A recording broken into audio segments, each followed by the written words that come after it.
Welcome back, everyone. Typically I do these videos before I start tearing into stuff, but this one I wasn't planning on really doing anything on.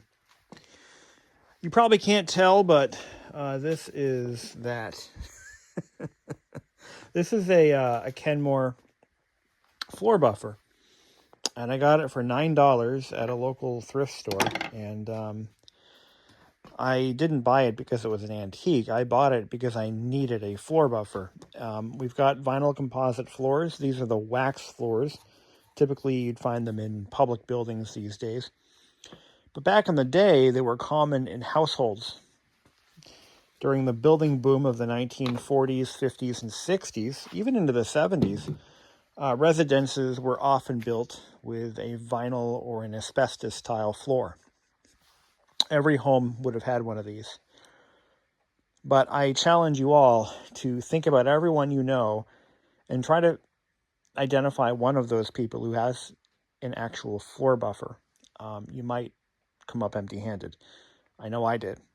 Nobody I know has one of these. You can still buy them. But when people think floor buffer, they're more thinking the giant swing machines that they use in like public schools and hospitals and such. But they did make a compact, and they continue to make compact residential models like this. But they're expensive. They're like $150, and they're not really made all that well anymore. But these were made really well. This thing probably has metal gears. It's got two buffing wheels that counter-rotate. This one has a light. There's a fluid dispenser. That's what this guy is. So you put your floor cleaning solution in here. You've got different buffing wheel options. You've got your horsehair brushes, which are for scrubbing, and then you've got your buffing and scrubbing pads, like super scrubbing pads. And yeah, so you got all that. These are the type that this machine uses. They're supposed to go over the buffing wheels like this, and there's supposed to be an insert or a button or something that goes in the middle. I am missing all of those things, but I do have, surprisingly, I have the cap. I cleaned the dispenser bottle out first to make sure it wasn't full of anything. I think somebody left it full of floor cleaning chemicals and just left it that way because there's a lot of residue in there, but I washed most of it out. It's got a little hose that runs through the machine and dispenses at the bottom, so the little cleaning fluid kind of goes down in there, and you flip a lever on the handle to open up a valve that dumps it down. It's a neat little machine, I'll be honest. I'm liking it, but the problem is, and I didn't realize this until after I brought it home, I don't have the attachments that I need to buff my floors, to burnish the floors. Because that's kind of something I am looking for. I need to be able to burnish my floors after they're waxed. It came with a nice big can of paste wax from the 1980s, so this thing probably hasn't been used in quite some time. I do have, I believe, most of the original owner's manual here. It covers multiple models. But what I don't have are I need a new set of scrubbing wheels. And these lock on to the bottom of this motor plate. These little ball bearings. I had to lubricate these to get the damn thing apart because they were kind of solid. If I'm able to find a good set of buffing wheels for this, I will go through the motions of restoring it properly. We won't be repainting it or anything. This is nice patina just the way it is. We'll clean it up. But this thing is solidly constructed. Real well constructed. A little crack in the light, but I don't really care. Again, I wasn't looking for an antique floor buffer. I was looking for a floor buffer. And I just happened to find one. And hey, here it is. But yeah, good times. So I think what I'm going to do is we'll get this motor plate off. But let me see if I can find a set of these. This came with it, but these are not compatible. They are incompatible. These are for actually a modern floor buffer, or a rug shampoo or whatever. They will not fit on this machine. As far as age, I'm going to guesstimate that this guy was built sometime in the 1960s, probably late 50s, early 60s. I'll have to look into it further, but there's no indication anywhere of a year of production or anything like that. I don't know who made it. The model number, or the Simpsons Sears Limited in Canada. Let's see. Oh, that's the Canadian Sears division. The model number would indicate when it was made. I'm sorry, who made it, and I can look that up. It's probably like Hoover or Eureka or one of those OEMs. As we all know, Sears doesn't really make anything. They certainly don't anymore, but they didn't even back then. And yes, it does work. It works. The motor drive of it works pretty well. Let's clean this up. Now, here we go. Nope, don't go too far. 100 is the manufacturer code. And there is a chart that will identify just who that is.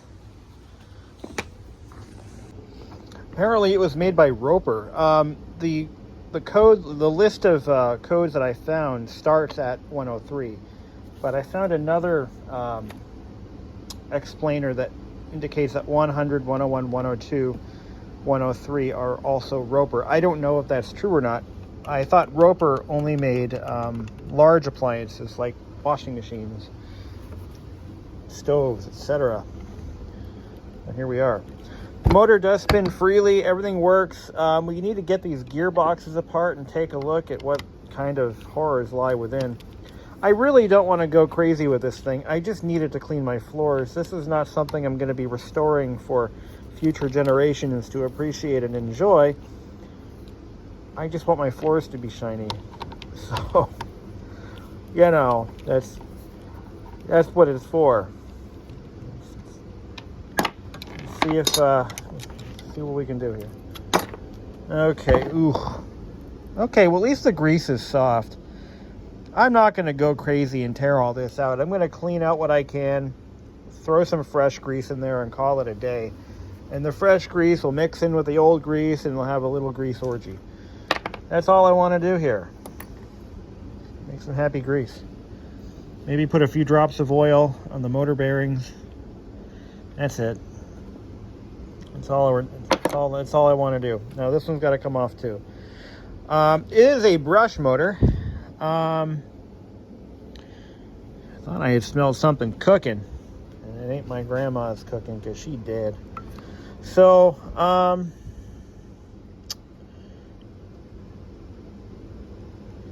yeah, we'll put this back. Oops. Which ones were which?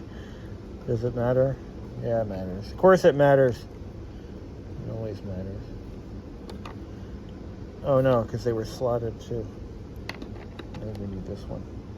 Oh, these are them. These are them. There we go. I'll just put that back together. I'm not ready to dig in there right now. I gotta find brushes for this. Not brushes. Yeah, I need brushes. I need 4 brushes. This thing was definitely used. Yeah. Oh, Mrs. Cleaver. She really loved her floors, so this thing got used every day. Yeah. Yeah. All right. Well, it's pink. Eh? These are useless. Can't use them. Throw them away. I have, for some reason, 1 extra brush that fits. These guys right here are designed to clip into an optional... these don't go to this machine. This is from another machine. It doesn't even belong here.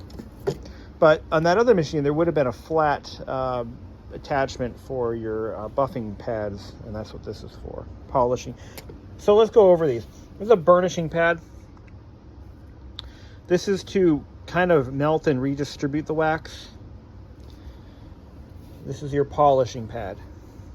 This is where the rubber meets the road. And these appear to be new old stock. I don't think these are new. I think they're quite old. These I don't know. But all right. Just gets stranger and stranger. This is a model 3080. The manual is for a 5 series, 5000 series, not a BMW. So I'm getting some conflicting information as to what the hell I'm dealing with. But it looks like this style buffing wheel is actually still in production. This one is totally matted to hell. It could probably still be used. But this one, and there was another one. Yeah, here's the other. Here's the third one. These are still actually not so bad. This one's worse for the wear. I think I found a solution for this. So I'm going to table this until I get those other buffing wheels. I'm gonna risk $20 and buy another set of buffing wheels. I'm going to get all new pads too. We'll try the buffing wheels first. If they fit, we'll proceed. Otherwise, yeah, we'll see. The reason I want to replace these is because they are so old. This thing is at least 60 plus years old. So being that it is so freaking old, these are going to start disintegrating. These are made of natural fiber, and they're not going to last. They're very old. This one is useless. You can't use that. It's just too far gone. But these two should be usable. So maybe we're okay with the pads. Might be all right entirely, but I would rather see a new set of pads on this and kind of start off from scratch. But we know the motor is salvageable. That much is true. We know that's good. Maybe we'll continue, just, do the base plate and make it pretty again. But I'd like to dunk it in a can of or a tank of Evapor Rust. But when you start throwing Evapor Rust at this, it's kind of not worth it. Evapor Rust is expensive shit. Really expensive. And you have to kind of weigh the pros and cons of using it at this point, because it is so expensive. I have to actually decide, okay, am I really going to use it for this? Or am I going to buy some and save it for something else, It's a nice little machine. Overall, I like the way it's built. I mean, it's built to last, and it has lasted. Okay, I found the other wheel, so I do have 2 sets of these. There's that one.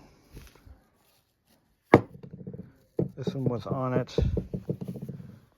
Yeah, these are the 2 good ones. This one, one of the buttons broke off. Not my gumdrop buttons. We could probably fix that. So these are probably good brushes. I mean, they're not falling apart. So all I'm really missing are the center buttons to keep the pads in place. So I bet I could find something like that. Maybe we'll be okay. Maybe we'll be all right with these 2.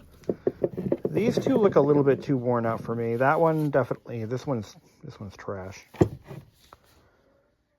So maybe we will continue on with it. But it kind of upsets me that you can buy it. It's like $80 a can though. Yeah, if it's worth it to you, buy it. But it's not to me. Well, I'll let you guys know if I end up using this thing. I don't know. I haven't decided. I got to sleep on this. It's going to need a lot of work. A lot of work. It's too bad this little guy is all ruined. This is the cord cover. And it used to shine like the sun. Now it's not so great. Looks like it's made out of Damascus. But it's really just roll stamped. I'm going to need to replace this hose. It's pretty brittle. I'm not going to keep that on there. This is the dispenser hose for the cleaning products. It's an easy hose to find. You get those at Lowe's or any hardware store should have a hose about that size. So, all right, well, I've done some homework. It looks like I can definitely use this machine for my purposes. Scrubbing the floors, maybe giving them a quick buff. I'm going to have to get a new set of wheels. I'm pretty sure I found them And then we'll get the matching pad retainer locks and stuff. I have just scraped out what I could out of this gearbox. I put a few drops of oil in the bearing side, and we're just gonna fake it till you make it, right? I don't have high hopes for this machine. I don't know how well it's going to work for me, but I'm going to give it a fighting chance. I am not tearing this thing apart to store it, to grease it. Just not going to do it. And you know why? Because whether I do or don't, it's going to last 10 more years, maybe 20, maybe 50. I mean, really, it's not that important. So that's one side done. We'll do the other side, and then we're gonna try to light it up. I got the handles right here, and we'll just plug the cord in, and we'll at least we're giving it a fighting chance, right? Holy shit! Look at this. Look at this. This thing is defective from the factory. That screw is never driven in all the way. It's the wrong screw. Oh, you know what? I'm wrong. I'm the one who's defective. That screw was to hold the plug in place. That's all it is. I'm sorry. I didn't mean to insult the poor guys in the 1950s who built this thing. 60s, whatever, same thing. Anyway, let's see what the other side looks like. Beautiful. Tasty. It smells like old grease. It smells exactly like you think it does. Yeah, I bet you this thing was, when it went down the assembly line in probably Detroit, Alabama or whatever, there's some whatever flyover state where it was made in the United States of America. But it's going down the line. Old Betty Sue. She was the grease lady. She just sit there. She had a Lucky Strike in one hand and a finger full of grease in the other hand. And she'd be like chatting with the girl next to her who installs the brushes. Brushes go in and she gets her dollop of grease. And then, continues to complain about her husband who goes out bowling every night. And anyway, yeah. Okay, well, let's do the thing. Put the grease in and... Well, I tell you, Madge, when John came home last night, he was drunker than a sailor on leave. And I tell you what, he just, he beat me up because I didn't make the pork chops right. And I was so sorry. I said, John, I'm so sorry. I'm so sorry, John. I didn't mean to burn the pork chops. Hey, give me another cigarette. You got any cigarettes? I ain't got none left. Look at that. That's all greased up. Here comes the next one down the line. Okay. Got it all hooked up. Plug it in and see what it does.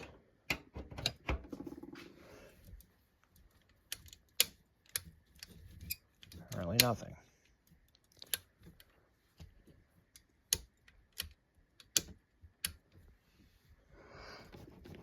Let's check our connections. Heavy corrosion is evident in this center pin. And I can only imagine what it looks like inside there. So I'm going to grab some deoxit and we'll deoxit. Take two. I think the switch might already be on.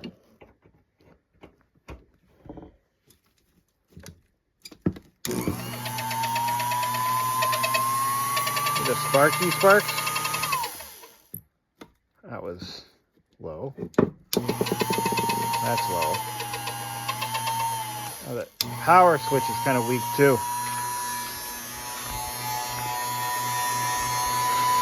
can smell that burned ozone. see the loose connection here. Maybe not. The grease and oil is starting to work its way in there.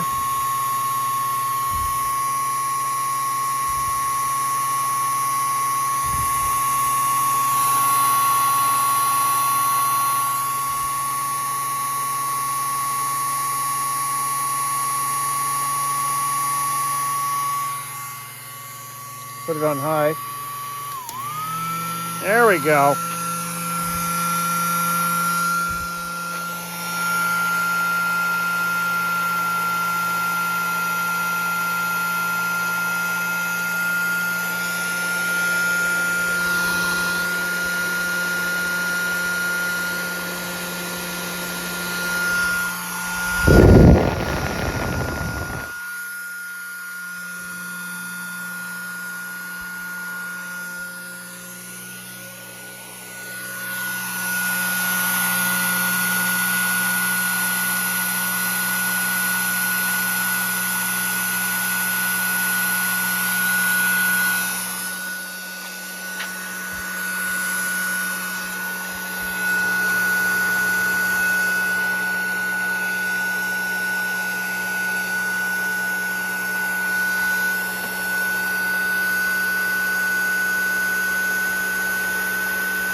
Actually speeding up as that oil works in. Hear it?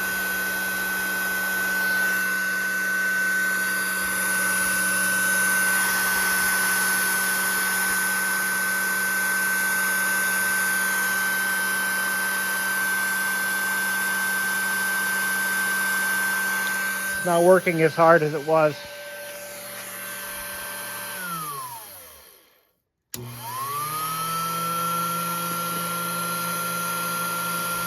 Switch seems okay.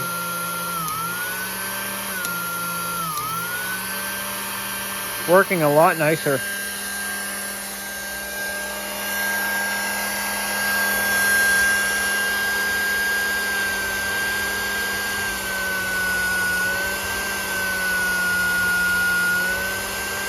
That is as good as it's gonna. I even repainted this this little cord cover thing. Make it look pretty. Clean this up a little bit, best we can. But I think the motor is going to be fine. Got the tank cleaned out. We'll have to get a hose for it. I don't think I trust a 90-year-old hose. Let it run for a little bit. Let that grease work its way in when it's not under a load. It should be okay.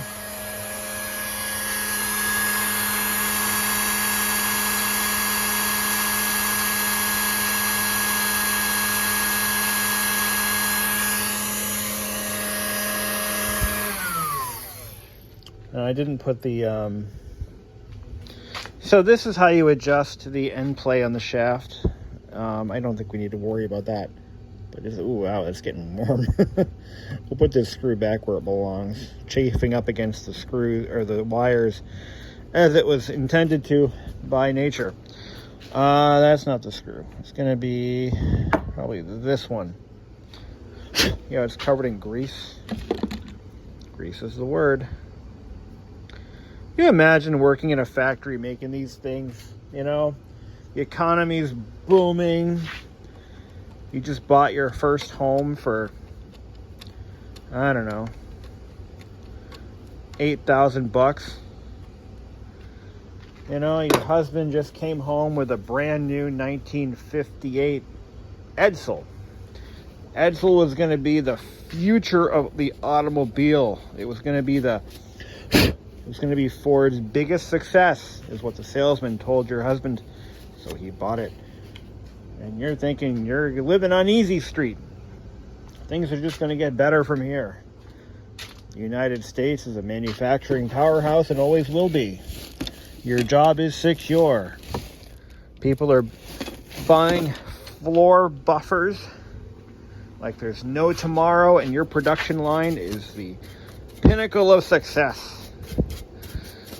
You're going to retire with benefits from your job assembling floor buffers, along with your friends Marge, Irma, and Bertha. 1958 was the year. And you're thinking things are just going to get better from here. The commies will never win. And by rights, they haven't really, actually. There hasn't been a successful communism ever. But anyway, yeah, you're thinking it's going to be great. It's going to be grand. That's right. That's right. Yeah. And then the 70s happened.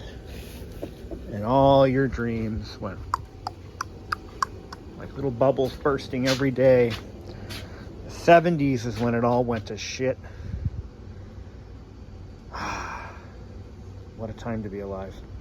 Anyway, on that note, we're going to do some cleaning here, and I'm not going to do any more work to it tonight. I got to work tomorrow. Had a nice little vacation, and now it's back to reality.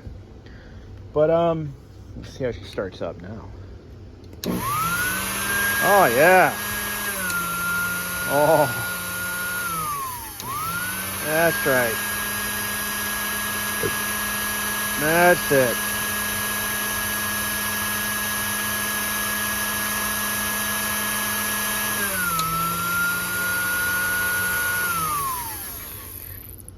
I'm gonna buff the armature a little bit. Not the armature, the commutator. I'm sorry. I gotta use the right terms. Otherwise I get beat up by the YouTube police. I'm gonna grab my my steel wool and see if it makes a difference. And get some clean WD-40 on there, and we're gonna buff it up a little bit. It's a little cleaner, a little bit nicer looking. Now, one way to tell if you've got any steel wool fibers, you know, stuck in there, just turn it on, and if it blows up, you know you've definitely got steel wool fibers in there. So just little tech tip. See, like that.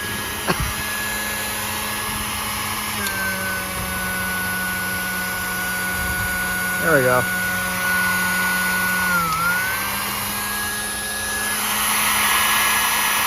By the way, never do what I just did there. Don't do that. Don't ever do what I just did. I did that. I actually really just did that for the fun of it.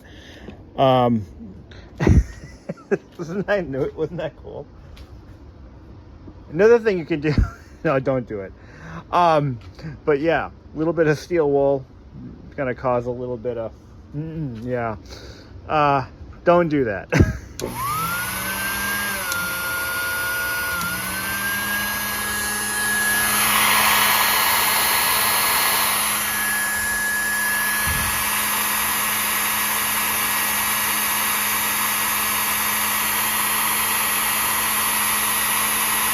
Kind of wonder how much brush is left on there. I don't think it's that bad. There's not a lot of carbon in there. It's looking pretty good.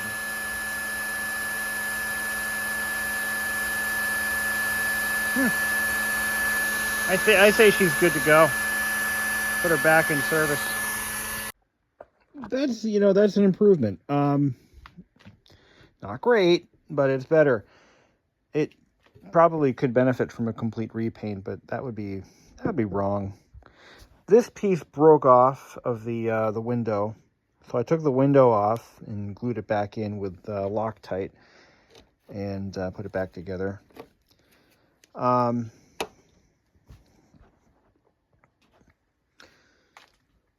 Yeah, I think it's salvageable. Better unplug this before somebody gets electrocuted. Okay, we found it. 1963 Sears catalog. There it is. And this one was the deluxe model, 2 speeds.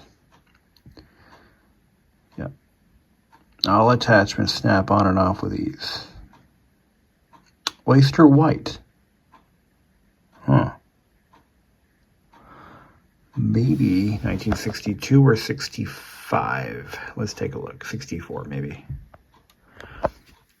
Give your floors and carpets the finest of care, and it costs $57.95. Okay, so it is definitely a 63, and that must be oyster white.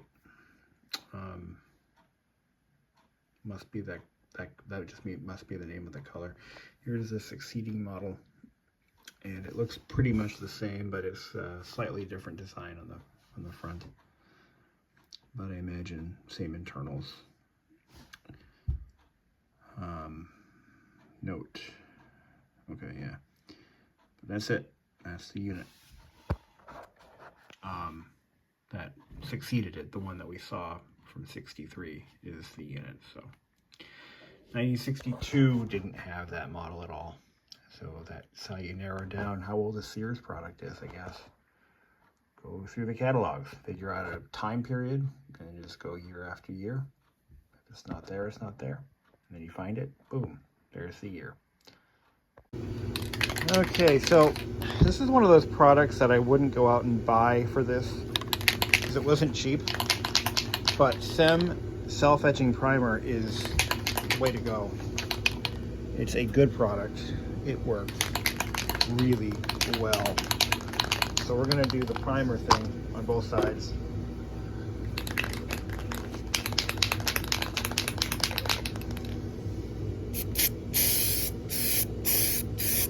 As a matter of fact, this stuff on anything I care about, I will use.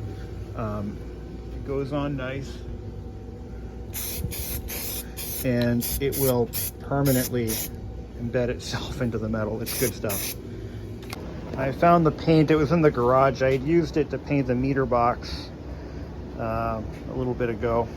So I covered up the data plate. It didn't completely strip like I thought it would with the so it's still there. We'll leave it alone.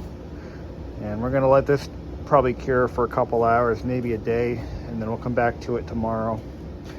But this is the business end of it, and this is the motor side. So we're going to give each side a good coat of that. But this I can't say enough about this. This primer, it's good stuff. I mean, it's tough stuff. In fact, if you want to paint something aluminum, that's what you want to use. For example, this lawnmower body. Now, I've already mowed the lawn a few times with this thing since painting it. And it's an aluminum body. And the paint is just tough as nails. Now, this also has clear coat, and the good clear coat too. But the paint is just tough as nails. It's not peeling off. Except right there. Wait, really? No, that was just dirt. I'm like, did it really just come off? No, this is what you want to use. I have completely changed some of the materials that I use when painting things. And I'm telling you now that SEM self-etching primer comes in different colors. You can get, I think, gray, you can get black. Nothing beats it. There is nothing you can buy over the counter that can do the job. So, this whole mower, look at this chassis. I mean, this whole thing. This has, the paint that I used on this was self-etching primer from SEM's, topped with Rust-Oleum. I forget the exact color I used, but it's one of their red colors. Let that cure for about a week, and then I clear coated it with this stuff. The stuff that I use on my car stereos. And let me show you what I use. Because if you want a good long-lasting paint job, this is what you want. 2K clear. This is matte. You can get it in gloss. This is matte. I use matte on the car stereos because that's what the factory that was the factory appearance. But it doesn't get any better than this. You got to activate this stuff. You get 48 hours of work time with it, tops. I use it within 24 hours, and then it turns into a pumpkin. You can't use it after that.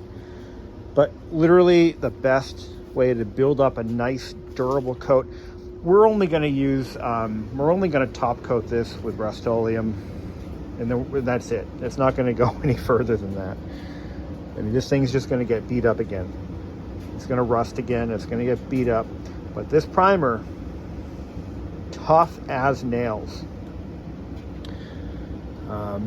The right thing to do would be to either sand this back to bare metal and get rid of any corrosion. I'm not doing that. It's like painting the underside of a vacuum cleaner. I mean, why?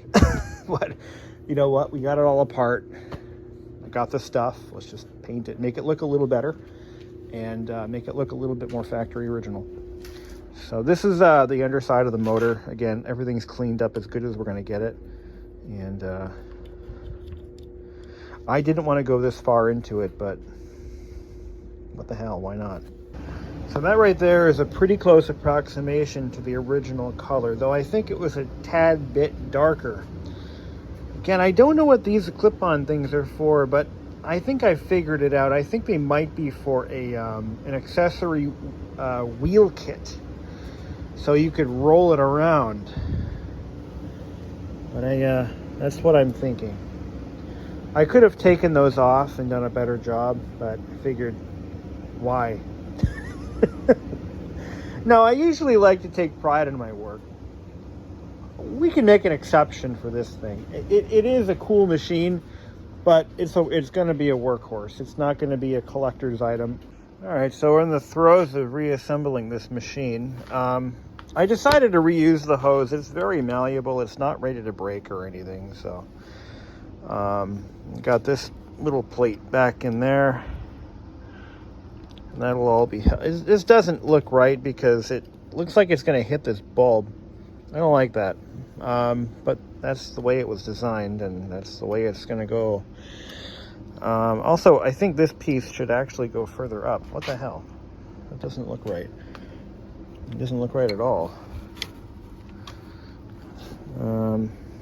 Interesting. Okay, so we got the main cover back on. I mean, this thing is not pretty, despite its pinkness. But what we're gonna do, I gotta put this hose back. This hose isn't perfect. There's no reason to replace this. They put like some kind of an adhesive or a sealer on there, and all I got is RTV. So we're gonna have black RTV, and that's it. That's all I got. So we're gonna put some black RTV in there and hope for the best. But we got the covers on. She's not too bad looking from the bottom. Put a little bit of silicone grease on the scrubber hubs, scrubber mounts. And I don't know what those little mounts are for. I thought they were for maybe a wheel kit. It's possible because you know what? There's a little there's a slot there. Maybe it. I don't know. Maybe it clips in. There was a kit you could buy for a version of this. It was just a set of wheels, and you could. You know, that must be what it is. Let's see what I got for sealer. I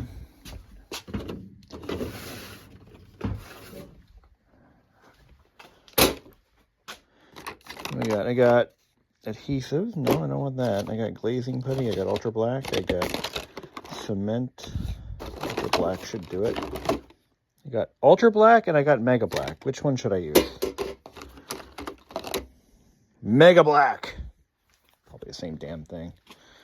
What we'll do is we'll smother it in blackness, and then we'll just squeezle it in. Yeah. This is going to be challenging, to say the least.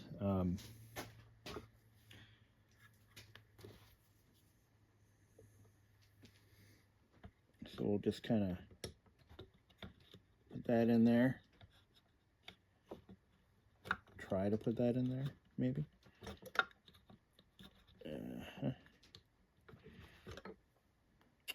I had it just perfect a second ago. There we go. Ah, yes. And there's a retainer clip that goes in. Not a clip, but a little retaining, yeah, I guess I'd call it a clip. And I'm gonna have to put it down like that. No. No, that's not gonna do it. Okay. You kind of have to walk and chew gum with this thing because, well, you just do. See if I can do it.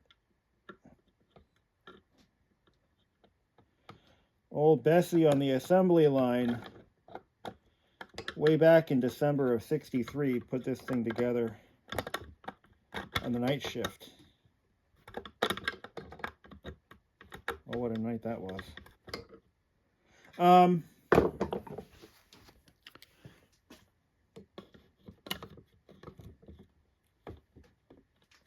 Late December 1963.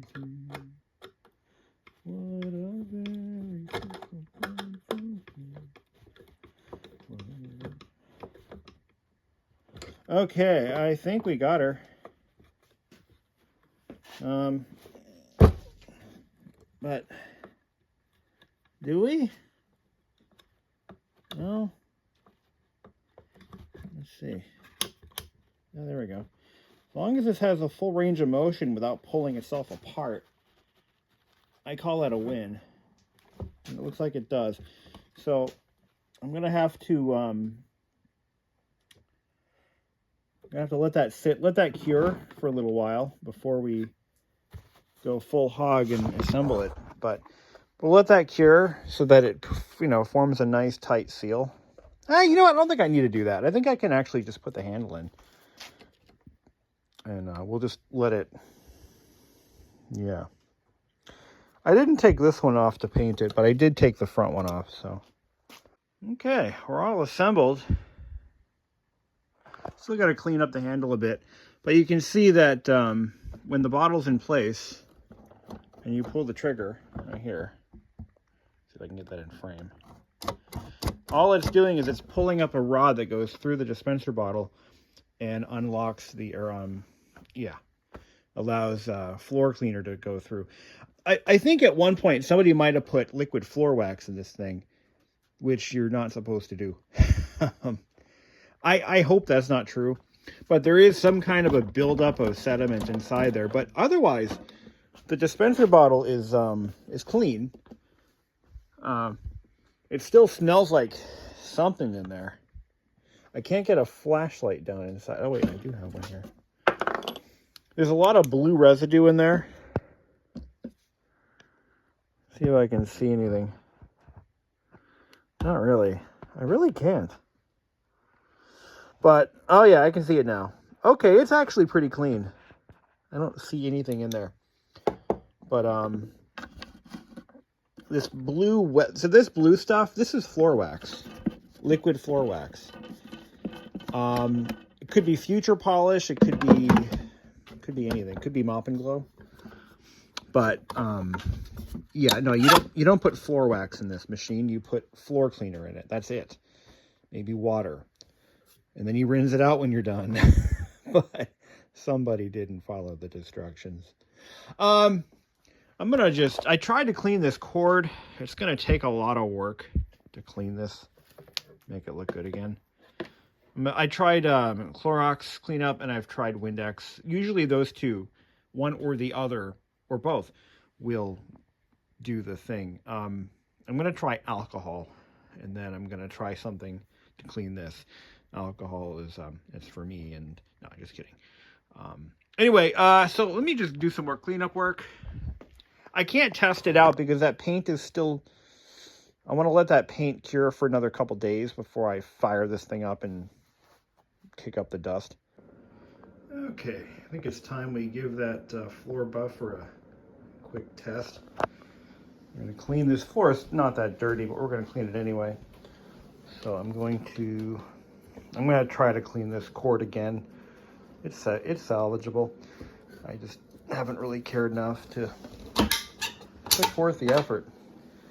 But we're going to give this a shot. I'm going to fill it with hot water and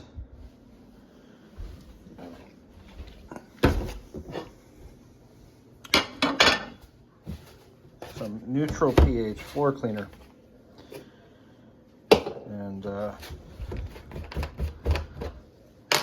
what's the ratio on this stuff? Dilute, apply with mop. Well, it'll work. Not for use on wood floors. 1 ounce per gallon, so that's probably 2 ounces. And the volume of this is probably maybe about a gallon or so, give or take. About 2 ounces should do it. Here we go. I'm gonna get the little bit of solution down, a little pre-charge going on there, and start it on low. Okay, all that dirt is probably in the buffing pads, or the brushes.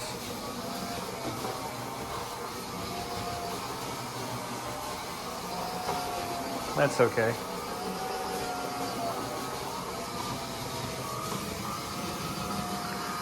Now, on a glossy surface like this floor, it just kind of glides over. I had to put the worn out pads back on because the better ones are falling apart. They're just shedding.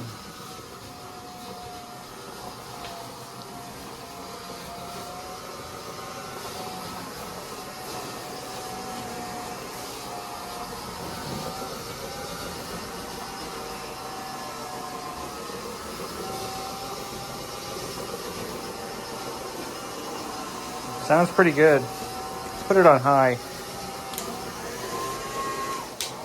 Low is probably where you really want it, though.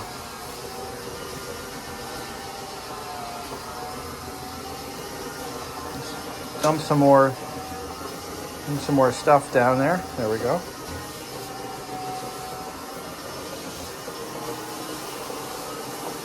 This thing works pretty well. I'm actually impressed.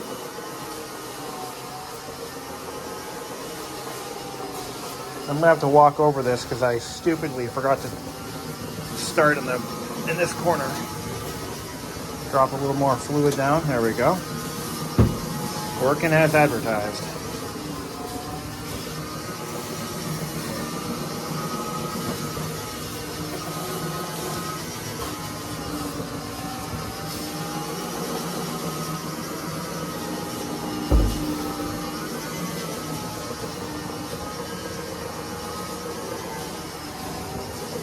This thing actually does sound pretty good. Looks like all the work we did was worth it.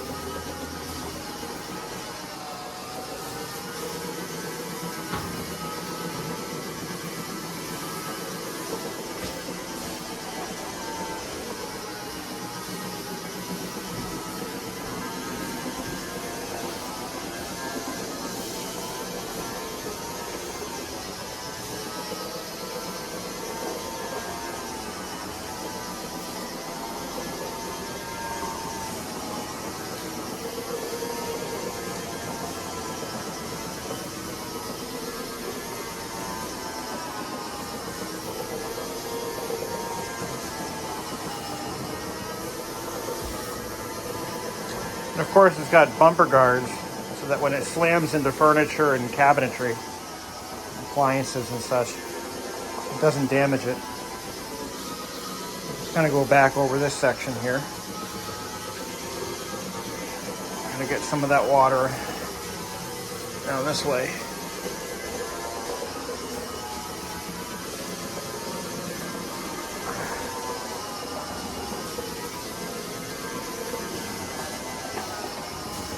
Now, where this thing would really come in handy is if I were stripping the floors. Because yes, you had to strip the floors occasionally to re-wax them. Get all the buildup off.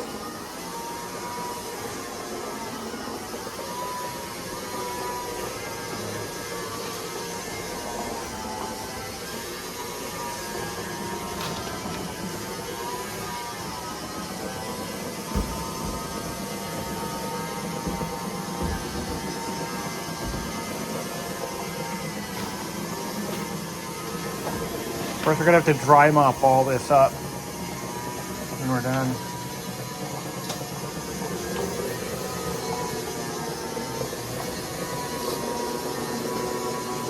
going to do the bathroom floor too. That floor is not nearly as nice as this one, so it's going to kind of make a bit of a mess.